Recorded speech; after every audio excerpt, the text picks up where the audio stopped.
Morning, my beloved. Did your mother go for the all night? All of last night was a battle between myself and thoughts of never seeing you again, thoughts of which I had no doubts might. I feared the clouds might separate in wait for a day set aside for a grand display of the Lord's might, like Judgment Day with the assurance of heaven for your beautiful soul would lay its hands on you before I could run my fingers through your hair. But alas, I witnessed a sunrise without incident, and it's evident of one or two things.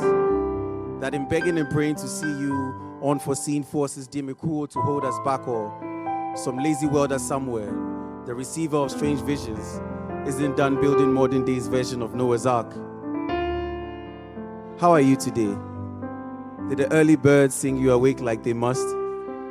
Did they muster courage to perch on your windowsill to spill melodies till voices shrill? And surely they must have caught you worming around beneath the sheets in a reluctance to wake without me in your wake. And cliché they may say of these words I used to describe the synchrony of nature with your beauty, but you see, I'm reassured in the originality of truth. Was I your first morning thought, or the process never stopped? Does the presence of my absence cause you to clutch your chest like your morning loss? Charlie, worry not. My Charlie water would be worn out long before I gave up this walk to you.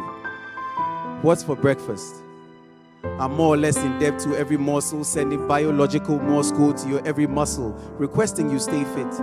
More so, the idea of you sick and unwell is my idea of a horror show. As far as horrors go, you might be in this minute reading your horoscope. I fear the day your sign will ask that you leave me. That will be the day you end your belief in cosmic readings. It is my wish that you keep you. Be it by hook or be it by crook, I must be by you. The sky must not change attire once more before I wear your perfume on random parts of my body. I must devour your lips. Ignore your false claims that your breakfast was English and treat your breath conquered by Tatale like it was the last of the world's oxygen. Has your father left for work? Does your mother know you're worth the world to me? Because if I had the wherewithal and all were left to me, I'd wear you gown and swear it all without withdrawal before the eyes of all. Would you care to tease the world?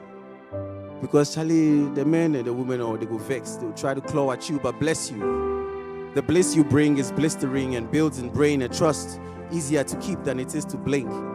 Today the world would be the paper our feet would ink. We would write worthy of stories of romance in Rome as we